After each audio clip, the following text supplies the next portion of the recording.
Have you ever really stopped to think about why every single story follows that same basic rule? A beginning, a middle, and an end? It seems so simple, right? But what if that structure is actually hiding a really deep psychological truth about how we see the world? Well, today we're going to dive into a pretty mind-bending theory from a critic named Peter Brooks. He actually used Sigmund Freud's most out-there ideas to unlock the secret of why we tell stories the way we do. So yeah, let's get right into it. I mean, sure, Aristotle told us about the beginning, middle, and end thing thousands of years ago, but that's not really an answer, is it? It's more of a description. The real question we should be asking is why? A beginning kicks things off, an end wraps them up, but what's the middle for? Why do we need that long, messy, complicated journey in between? What's its function? All right, so here's our game plan for figuring this out. First up, we're going to get specific about what a plot actually is.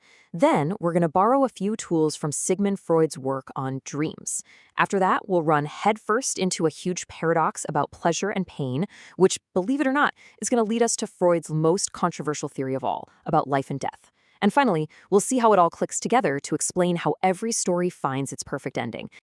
Okay, so to really get why the middle matters, we have to get a little more precise about what we even mean when we say the word plot. Because, it's way more than just, and then this happened. Some critics, the Russian formalists, gave us these two brilliant words for it. First, you have the fabula. That's just the raw material, the straight-up chronological list of what happened, A to B to C. But then you have the sujet, and that is the plot. It's the how. It's the clever, artful way a storyteller rearranges things, creates delays, and presents all those events to build suspense and create meaning. The sujet is where all the magic is. So here's where things get really interesting. Peter Brooks, the critic we mentioned, he argued that we can analyze this plot work in pretty much the same way Freud analyzed what he called dream work. The idea is that stories almost have a kind of psychic energy, a life of their own. See, in his work on dreams, Freud pointed out two main things our brains do. First, there's condensation. That's where a whole mess of different ideas and feelings get smushed together into one powerful image or symbol.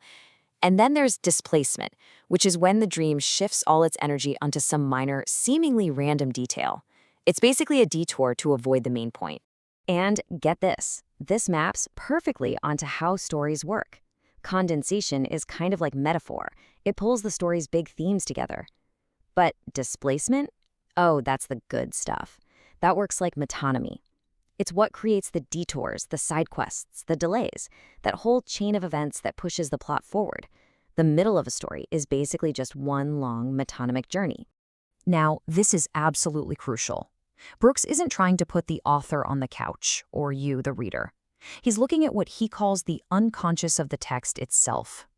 The idea is that the structure of the plot, the way it moves and stalls and detours, shows us a kind of desire that's baked into storytelling itself. Okay, so if the middle of a story is just a bunch of detours that are driven by desire, well, that leads us to a pretty massive problem. So let's just be super clear about this. That entire middle section, the bulk of any movie or book you love, it's really just one long, elaborate postponement. It's a series of steps designed to put off the ending that we're supposed to be racing toward. That delay, we call that the plot. But think about what actually fills up all those delays. It's almost never anything pleasant, is it? It's conflict. It's trauma. It's characters making just awful decisions. It's mayhem, disaster, grief, and repeating the same painful mistakes over and over. We call them page-turners, but for the people in the story, it's absolute hell. So, here's the paradox.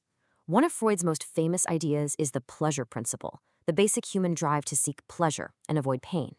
So if that's true, and if plots are fueled by desire, why are we so completely captivated by stories that are just jam-packed with painful, unpleasurable stuff? It just doesn't add up. Well, the solution to this puzzle comes from one of Freud's later and frankly weirder books. It's a radical text called Beyond the Pleasure Principle, and it's where he tried to wrestle with this exact contradiction. So in this book, Freud proposed this startling idea, the death wish. Now, hold on, this is not what it sounds like. It's not a desire for self-destruction. Not at all. He saw it as this fundamental urge in all living things to just return to the calm, quiet, inorganic state that came before life.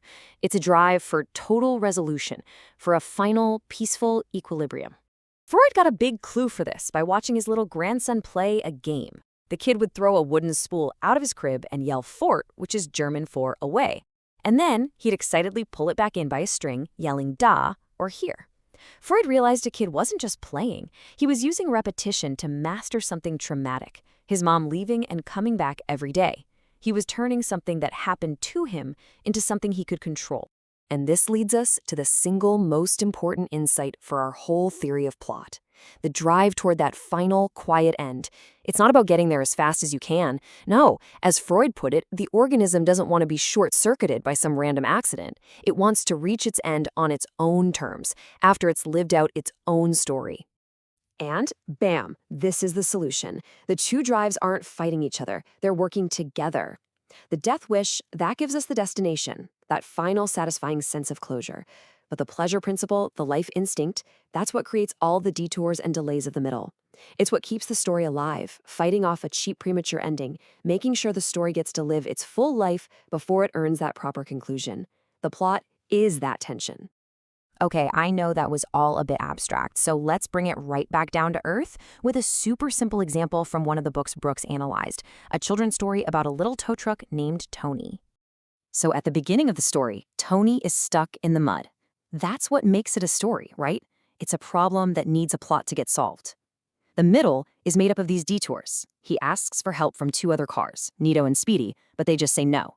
That's the delay. If the story ended right there, it would be a short circuit, just an unsatisfying dead end. But then, a helper named Bumpy comes along and gives him the push he needs, and that allows Tony to get on his way, moving toward his proper end, whatever it is, but on his own terms. So here it is, the big takeaway.